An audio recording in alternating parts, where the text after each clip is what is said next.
Thanks for tuning in to this episode of Rio's How To, which is how to make a single-handed spey cast.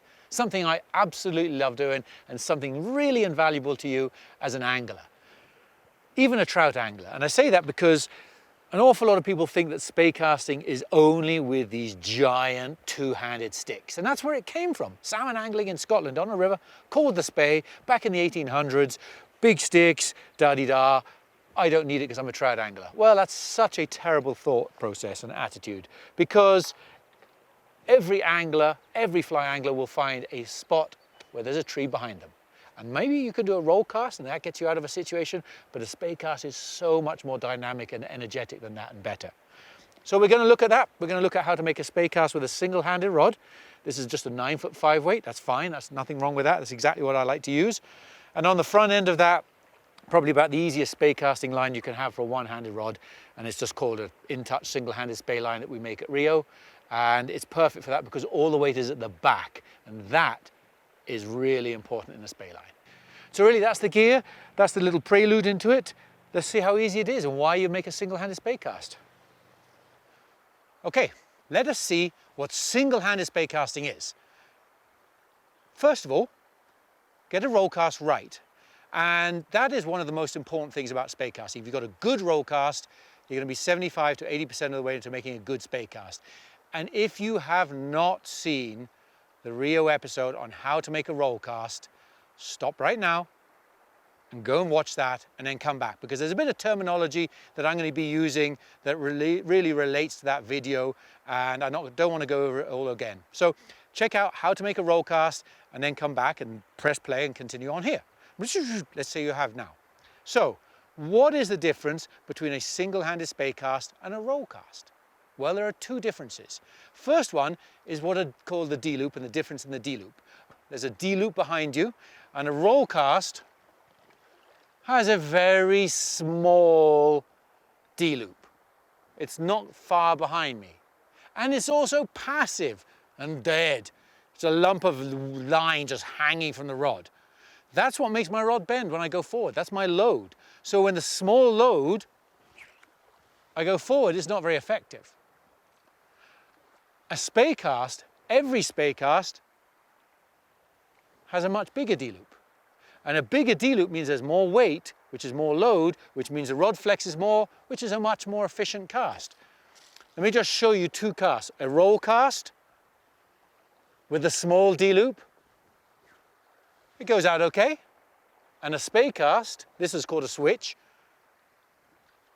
with a much bigger Dloop. See how much bigger that Dloop is? It goes much further behind me.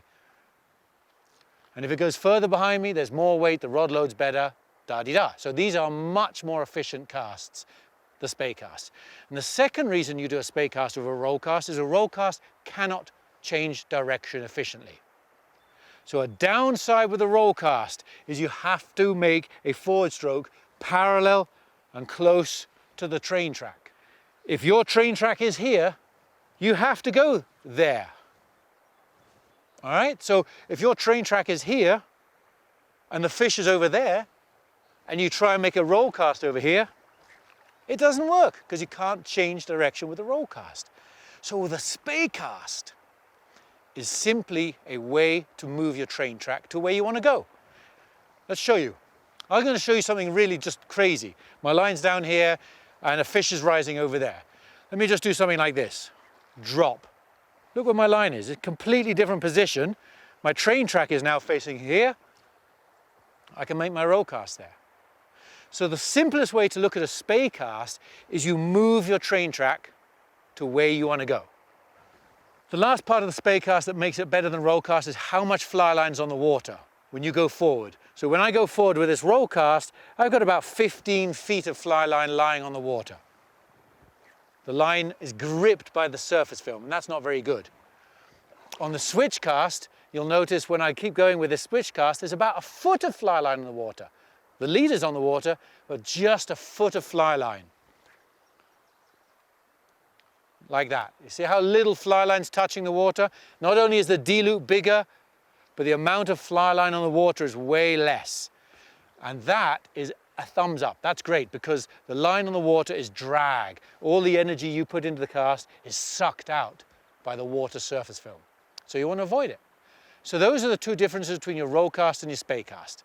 And I'm going to show you some very, very basic spey casting techniques. I'm not going to show you all the spey casts. I'm just going to show you some basic spey techniques to give you an idea of what a spey cast is. And the simplest way of looking at it is to imagine you're at a train station and you're on a train that's going to London. See, for example, right now, my line is down here and this is pointing down there. So making my roll cast, I go to London. But I want to go to Paris, which is over here. So all you have to do is do something to move your train track so it's facing Paris. And then finish off following your forward stroke along your new train track. Okay, so that's the simplicity of spey casting. It is some way to move the train track. As you get into it, you'll find that spey casts become much more dynamic, as I mentioned, but also they have certain names. And this video isn't about all the spey casts, how to make a double spey, a snake roll. I'm going to show you a couple. This is a cast called a double spey. This is a cast called a reverse snake roll. Here's a cast called a snake roll. And these are just casts. This is a cast called a snap tee. So there's lots of names. This video is not about those spey casts. This is the rawest, basic way of learning a spey cast. So really that's all that spey casting is. Spey casting is simply an advanced form of roll cast that changes direction. Absolutely you can do it one-handed rods because you're going to have trees behind you. And even if you don't have trees behind you, it is the most efficient way to change direction. Hopefully you enjoyed this. Hopefully you picked up a few nuggets and a few tips. If you enjoyed this and if you haven't seen them, we have a whole series of these how-to videos on the Rio website under Rio TV. Check it out. Check out some of the other videos. Learn some stuff. And if you enjoyed this, get out on the water and do some of these single-handed spey casts. I hope you enjoyed it. Thank you so much for tuning in. Maybe one day I'll see you on the water throwing some beautiful snake rolls and catching some fish with it.